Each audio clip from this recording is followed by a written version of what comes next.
Merci de votre attention, madame, monsieur. L'actualité en ce début de semaine, l'Aïd el-Kébir célébré un peu partout dans le monde par les musulmans. Au Togo, la grande prière a eu lieu comme à l'accoutumée depuis quelques années maintenant au stade de Kégué. Aux côtés des fidèles ce matin, le Premier ministre, comme il s'est classé, le récit tout à l'heure en début de journal. Le coup de chaud de Hillary Clinton hier à New York à la commémoration du 11 septembre. Le malaise relance le débat sur l'état de santé de la candidate démocrate à la présidentielle américaine. Enfin, le clap de fin pour Clap Ivoire, le festival a consacré le film du Togolais Maxime Tikoum et de son compatriote Alakiem Pacha. 3 prix en tout pour le cinéma togolais à découvrir tout à l'heure dans le journal.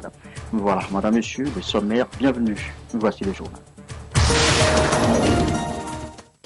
Bonsoir à tous. Regard et main levés vers la Mecque dans le grand stade de Kégué. Les musulmans du Togo, tous ou presque vêtus de leur grand boubou, ont célébré ce lundi l'Aïd el-Kébir, la fête du mouton. La grande prière s'est déroulée en présence du Premier ministre, chef du gouvernement, Arnaud Kilifou.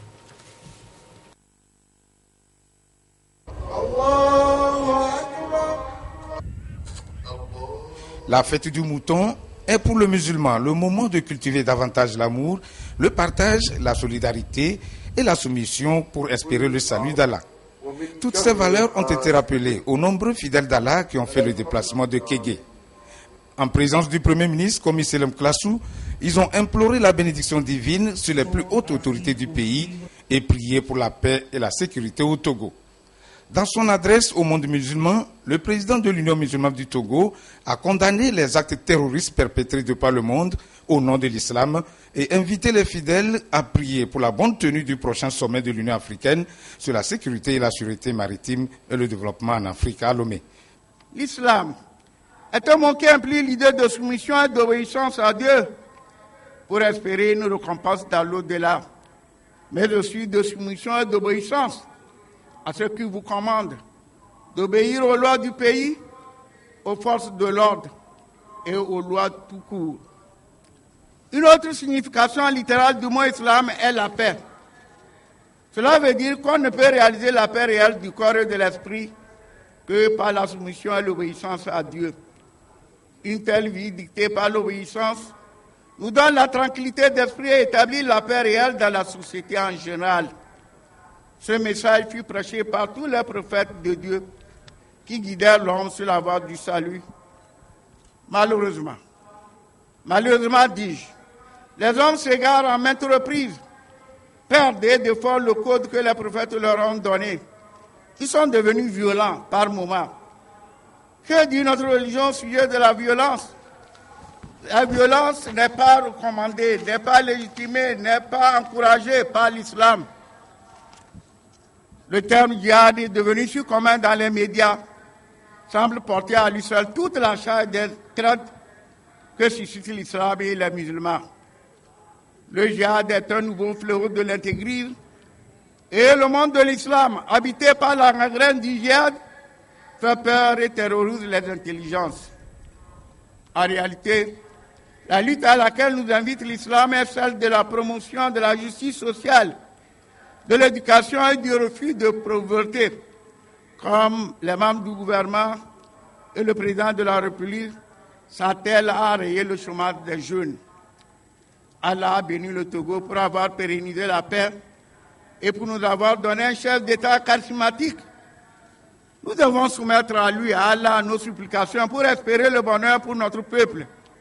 Du 10 au 15 octobre 2016 se tiendra à Lomé le haut sommet des chefs d'État africains sur la sûreté et la sécurité maritime et le développement en Afrique.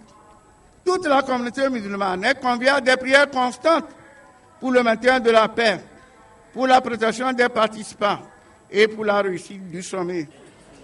Pour perpétuer le sacrifice du prophète Mahomet, les musulmans ont immolé un bélier sur place pour témoigner leur soumission à Allah le tout miséricordieux pour tous ses bienfaits.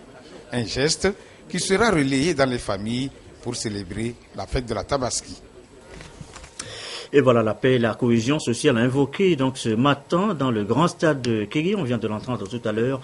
À Toti, l'imam appelait les fidèles musulmans à l'humilité, au pardon et au respect mutuel. C'est le message de la Tabaski délivré là à Toti. De Douaré, Lucassi.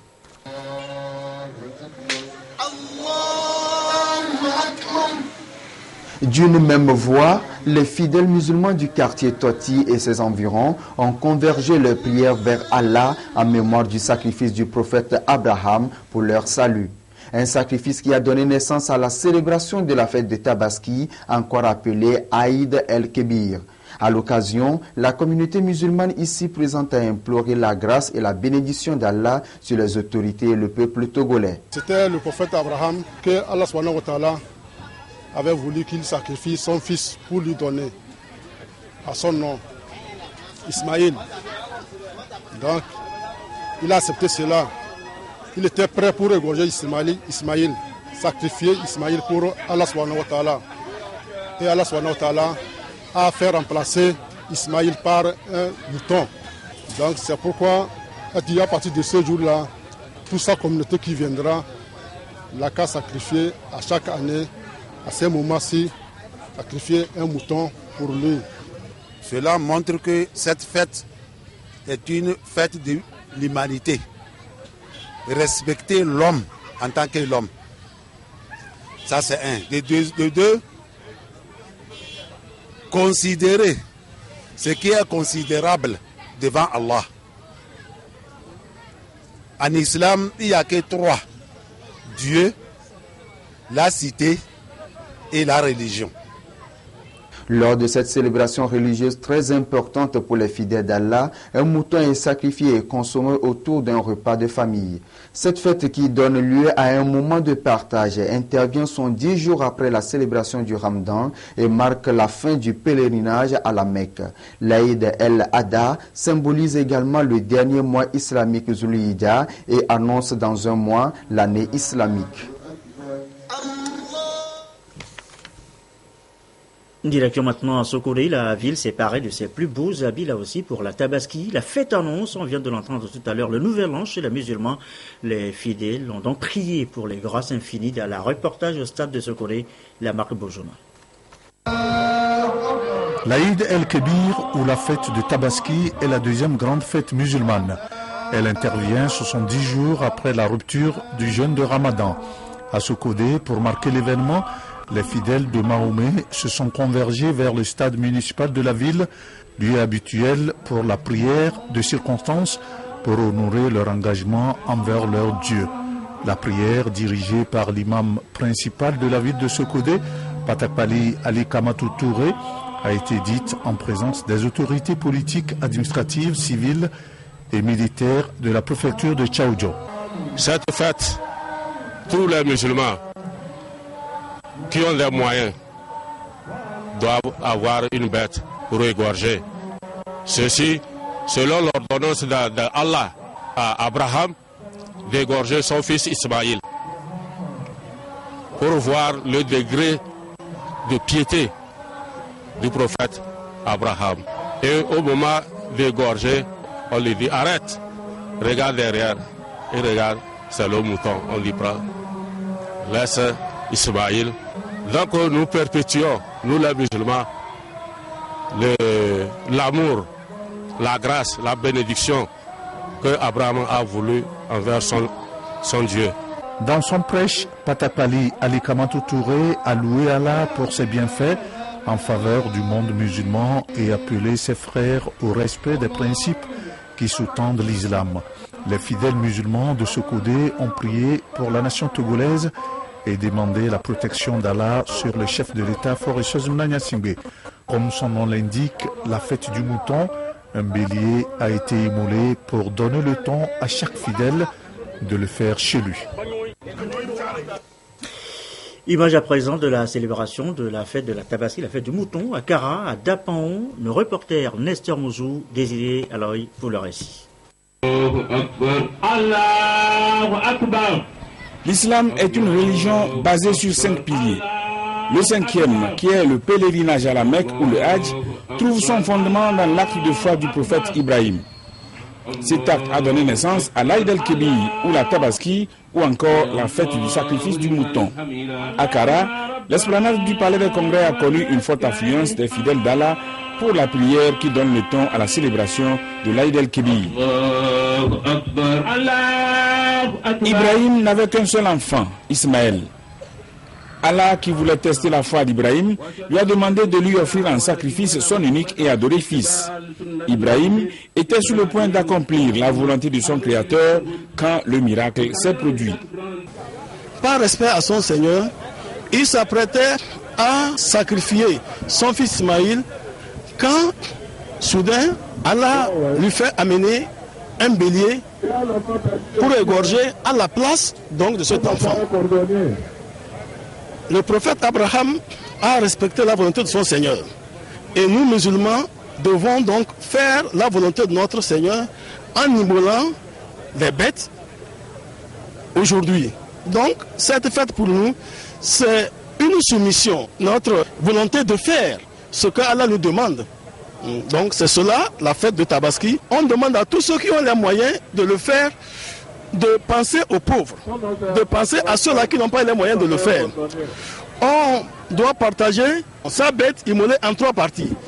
Une première partie est réservée à la famille, une deuxième partie pour les confrères musulmans qui n'ont pas eu les moyens de pouvoir immoler leur bête, et la troisième partie pour les amis, qu'ils soient chrétiens ou musulmans.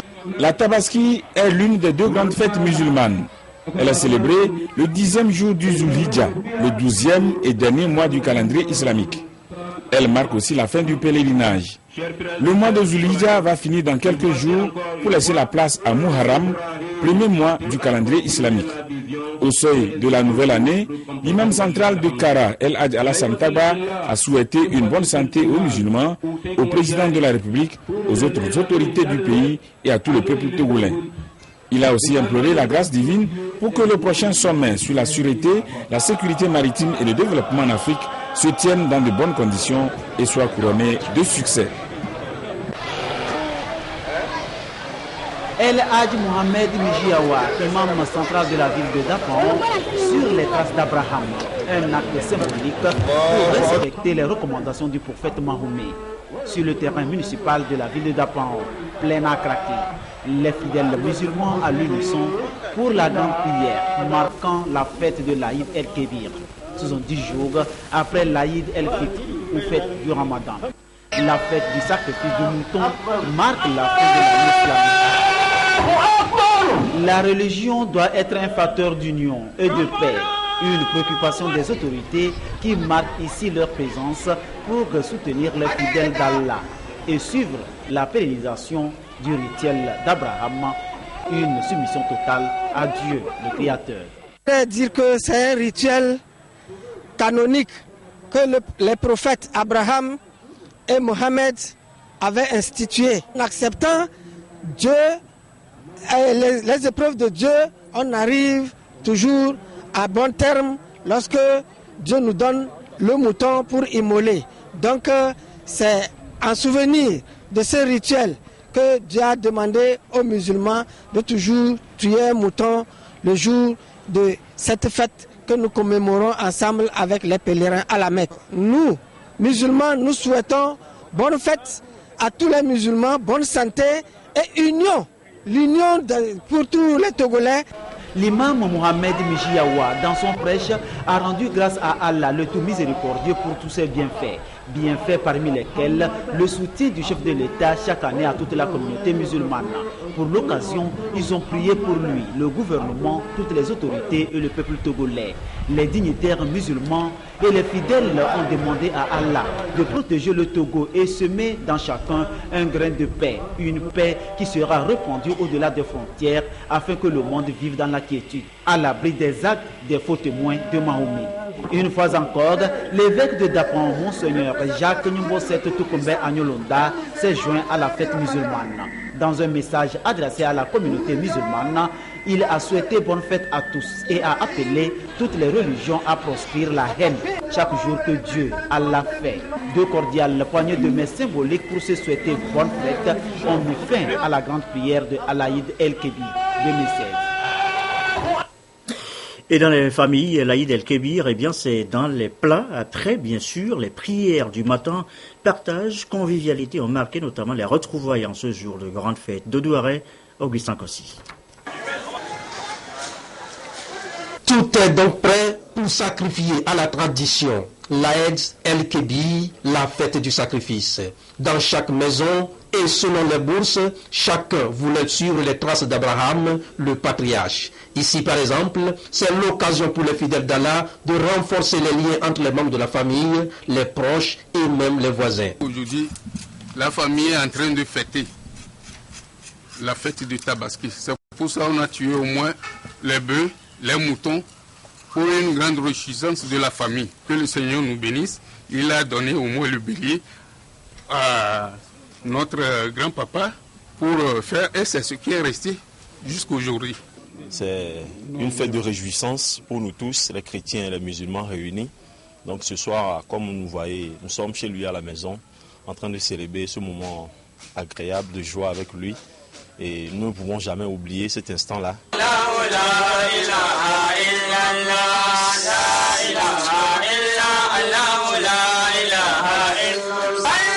L'Aïd el-Kébir, c'est aussi un moment de partage, de solidarité, où chaque musulman renouvelle sa soumission à Allah en donnant une partie de sa fortune aux plus nécessiteux. Dans cette maison, parents, enfants, dans une communion, on fête avec joie. On prépare, on tue le mouton, on partage la viande au quartier, aux gens, aux proches, à la famille et tout. C'est un peu ça. Actuellement, on remercie Dieu puisqu'on a la santé, on s'est réveillé très bien. Aujourd'hui, on est été à la prière, on est revenu. Vous-même, vous voyez, vous constatez, la fête est belle en tout cas. On partage sur lequel on donne les musulmans, les chrétiens. Il y a les autres qui peuvent partager la viande aujourd'hui. Il y a les autres qui peuvent déposer jusqu'à randonnée et ils partagent. C'est la fin donc du Hajj, le pèlerinage des fidèles musulmans à la Mecque. En immolant les bêtes, ils se rappellent ainsi de l'alliance conclue entre Dieu et Abraham, la révélation de la miséricorde. Fini les jours austères de privation, une nouvelle année commence alors pour les fidèles d'Allah. Voilà, et c'est dans tous les esprits le sommet de Lomé sur la sécurité maritime évoqué ce lundi dans les prières de la Tabaski. Beaucoup ont exprimé, vous allez l'entendre tout à l'heure, un vœu pour le succès de ce rendez-vous de Lomé dans maintenant 33 jours. Je vous propose donc de suivre certains fidèles ce matin.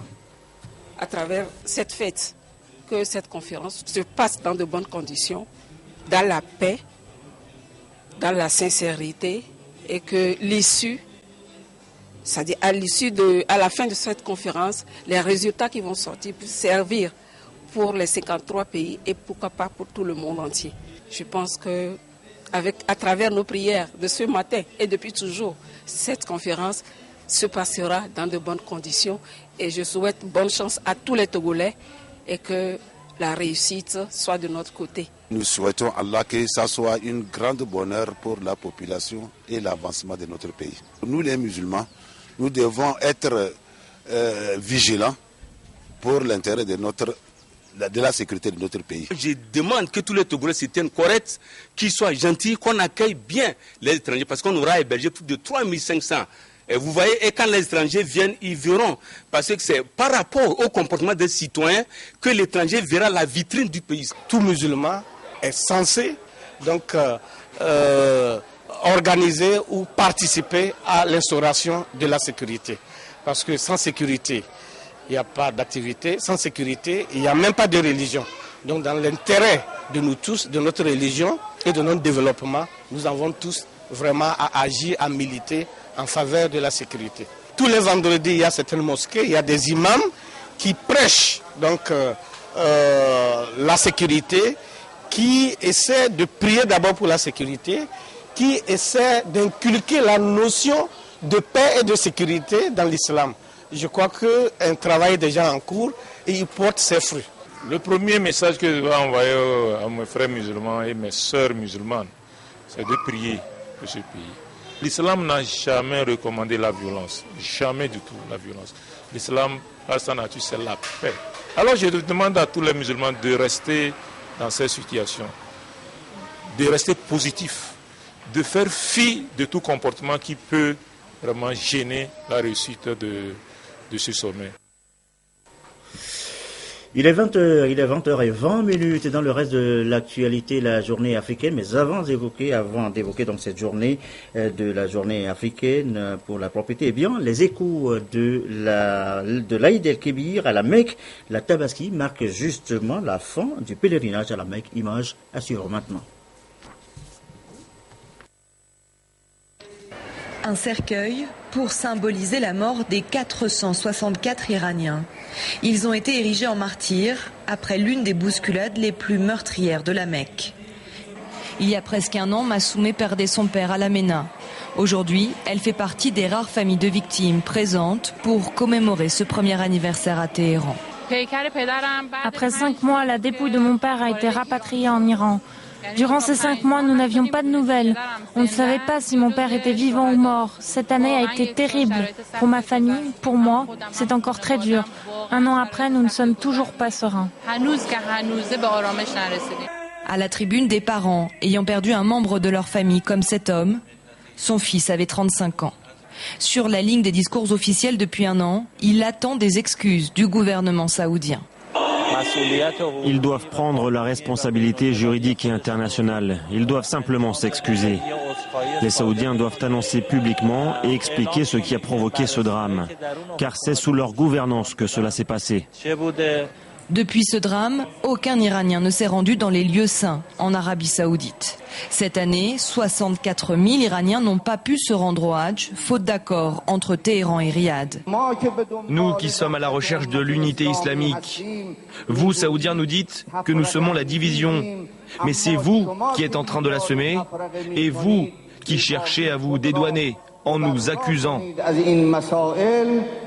de pèlerinage à la Mecque pour la première fois depuis 30 ans, les Iraniens devraient donc plutôt s'orienter vers les lieux saints chiites. Ce samedi, ils sont plusieurs milliers à avoir pris la route de Najaf, en Irak.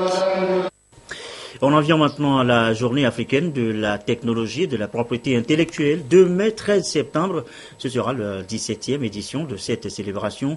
L'économie verte retient l'attention cette année. À quelques heures maintenant de cette journée. Demain, le message de la ministre Balouki Legezim, résumé ici par Prudence Zinchou.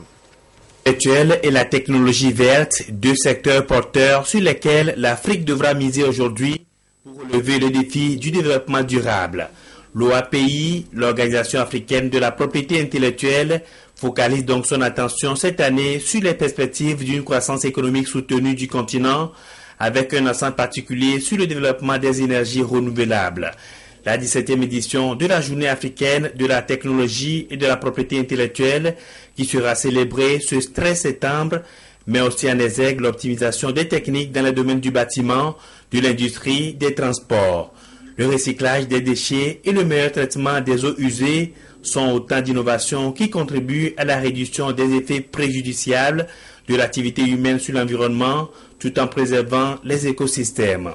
La diversification des sources d'économie s'impose aujourd'hui au continent, ce qui implique la problématique de l'accès à l'énergie pour tous, de même que les services de base, l'eau potable et les soins de santé, afin de créer des emplois. En vue d'améliorer le niveau de vie des populations, de créer des emplois, de stimuler la croissance et l'investissement et de faciliter la prestation de services importants aux populations rurales en matière de l'électricité et des soins de santé, il va falloir disposer de nouvelles solutions technologiques permettant de répondre à la demande de façon écologique et abordable pour les couches sociales à faible revenu. Les États membres de l'OAPI doivent également encourager l'innovation dans le domaine des technologies vertes et favoriser leur diffusion pour plus d'impact. Je saisis cette occasion solennelle pour inviter les opérateurs économiques à moderniser leur vision de l'entrepreneuriat, à faire confiance à nos capacités à proposer sur le marché mondial des produits et services spécifiques et de prendre une part active dans les nouveaux développements du secteur de l'industrie qui prennent en charge les défis environnementaux. J'invite également les administrations nationales concernées, la société civile, les chercheurs, les inventeurs et toutes les personnes de bonne volonté à œuvrer de concert pour créer les conditions nous permettant de parvenir rapidement aux principaux objectifs de notre ambition nationale d'émergence économique. Cette journée, célébrée diversement chaque année, a pris une ampleur particulière à partir de 2009, lorsque l'OAPI a décidé que cette célébration se fasse de manière solennelle et rotative dans ses 17 États membres. Après l'édition 2015 tenue à Lomé sur la compétitivité de l'Afrique, les manifestations de cette année sont prévues dans les villes de Yaoundé et de Douala au Cameroun. L'OAPI assure notamment la protection des inventions, des marques de produits et services, de même que des noms commerciaux. À l'étranger, le malaise de Hillary Clinton hier à la cérémonie de commémoration du 11 septembre relance les questions sur son état de santé. Le coup de chaud évoqué par la cellule de communication de la candidate démocrate à la présidentielle est loin de convaincre. Regardez. Hypertension et pneumonie, c'est le diagnostic produit par le médecin qui a ausculté Hillary Clinton de retour dans sa résidence à New York après un épisode médical dont elle a été victime après les cérémonies en hommage aux victimes du 11 septembre auxquelles elle assistait à Ground Zero à New York et qu'elle a dû quitter de manière précipitée après avoir subi, je cite ses équipes de campagne, un coup de chaud, un petit malaise donc dont elle se serait remis même si cela va, c'est sûr, apporter de l'eau au moulin de ses détracteurs et des conspirationnistes notamment qui sur Internet font circuler depuis des semaines, des mois déjà les rumeurs les plus folles concernant les problèmes de santé graves dont souffrirait l'ancienne secrétaire d'État qui a un passif médical, cela dit, puisqu'en 2012, et là cela a été diagnostiqué, avéré, relaté par ses médecins, elle a subi une commotion cérébrale qui a provoqué la formation d'un caillot de sang, mais depuis tout cela est passé. Et tout récemment, ce même médecin qui l'a ausculté et a déclaré cette pneumonie, eh bien, l'a déclaré en parfaite santé et donc apte à occuper la fonction suprême ici aux États-Unis avec cet épisode passé en boucle sur les chaînes de télévision américaines. La santé d'Hillary Clinton est peut-être en train de devenir un sujet légitime, en tous les cas un enjeu de cette campagne. Voilà, on en saura un peu plus dans les prochains jours. Retour chez nous au Togo. Vous connaissez certainement les soirées Miss avec l'élection de la plus belle fille. Eh bien, voici maintenant la soirée Man of Togo. Elle a consacré hier Salim Amédomé, le plus beau garçon du Togo. Visiblement, l'équilibre genre est respecté. Là, Lucassi. Du haut de ses 1,88 mètres pour 80 kg, Salim Amédomé est le résolu de la première édition du Man of Togo, un événement qui promeut la beauté et l'intellect masculin. Il a fallu à l'heureux récipiendaire de se montrer meilleur que ses 13 autres concurrents. Ce à travers plusieurs épreuves, notamment les sorties chorégraphiques, en maillot de bain, la danse traditionnelle et les questions-réponses. Les concitoyens doivent définir un objectif de vie et batailler dur pour l'atteindre. Il mérite bien, il a la taille, et le teint, le physique, le faciès, il le mérite en fait. Et puis il a bien répondu aux questions, il est très serein. C'est une bonne initiative, puisque depuis des années il a organisé Miss Togo. Les gens se demandaient à quand le Man of Togo. Moi-même, j'ai été surpris de l'organisation qui a été très bien faite. Il mérite vraiment, il le mérite. Il est très charmant, il a bien répondu aux questions posées. Salim Amédomé a donc su séduire le jury et le public par son charme, son physique et ses capacités intellectuelles. Élu pour 1 an, il est porteur d'un projet. J'ai donné le meilleur de moi-même et ça a payé. Je vais créer une plateforme pour promouvoir les différents produits de la mode, faire fédérer tous les acteurs de la mode autour de leur centre d'intérêt pour qu'ils puissent se vendre sur le plan international. Pour les promoteurs de cet événement, l'objectif n'est rien d'autre que de promouvoir la beauté et le savoir-faire masculin. Et visiblement, ce but est atteint. C'est une vitrine pour représenter la richesse culturelle du Togo. Donc il aura à représenter notre culture lors des événements à l'étranger. Et également il y aura des campagnes de sensibilisation qu'il aura à animer. Le public a premièrement répondu à notre appel et a approuvé le choix qui a été fait ce soir. Âgé de 24 ans, le Man of Togo est ingénieur en génie civil. Il repart avec la couronne, une moto et un chèque de 200 000 francs CFA. Ces deux dauphins ont reçu chacun un chèque de 100 000 francs CFA.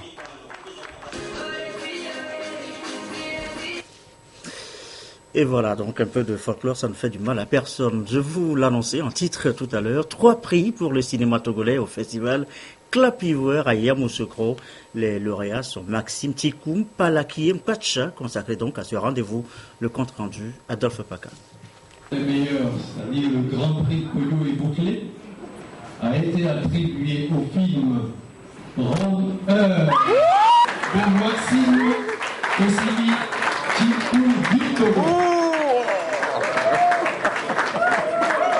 Durant toute la semaine de Clap Ivoire, le film a fait parler de lui à Abidjan comme à Yamoussoukro à travers les projections.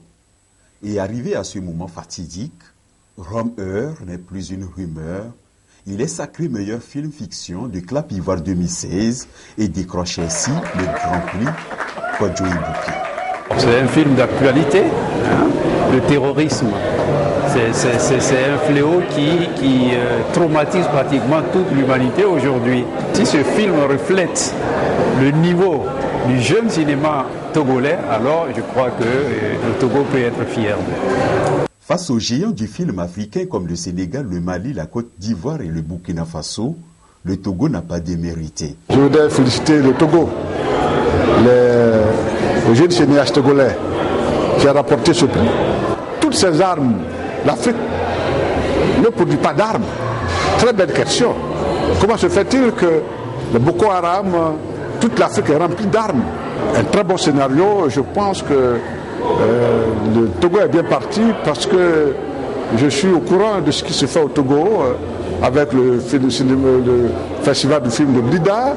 Donc je voulais féliciter le Togo, féliciter mon honneur de la culture du Togo, féliciter des jeunes cinéastes togolais parce que Clap Ivoire ces dernières années est dominé par des jeunes cinéastes togolais. Ça veut dire qu'il y a du travail qui est fait au Togo et c'est un espoir parce que nous voulons une intégration de l'UMOA. Le meilleur documentaire est allé à la béninoise Blandir Padé qui a présenté La Mangrove, le deuxième prix du film documentaire au Togolais Justin Pacha pour son document Moi moche et vivant. Et Maxime encore récompensé, prix du meilleur scénario. Pour ces réalisateurs, c'est ainsi un long chemin qui aboutit aujourd'hui à ce palmarès. Il y a eu de très bons films, ils n'ont du tout pas démérité. Cela confirme aussi que ce que nous avons présenté n'était pas mal non plus. C'est l'actif de tout le pays parce qu'on vient au nom du Togo, on avait même un ordre de mission de la part du ministre. Et donc c'est le Togo qui est amplement représenté, c'est le Togo qui gagne. Voilà. Le Togo est un pays émergent et depuis un certain temps, dans les rangs des jeunes, le Togo perce. Et nous pensons que ce prix-là est encore un moyen, une instigation pour que nous puissions aller encore plus loin.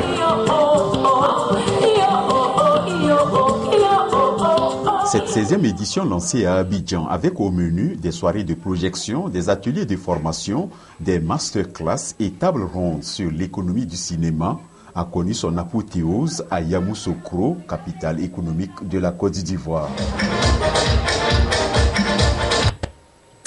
Et voilà, félicitations à nos lauréats au-delà des images, des questions d'actualité. Très belle soirée.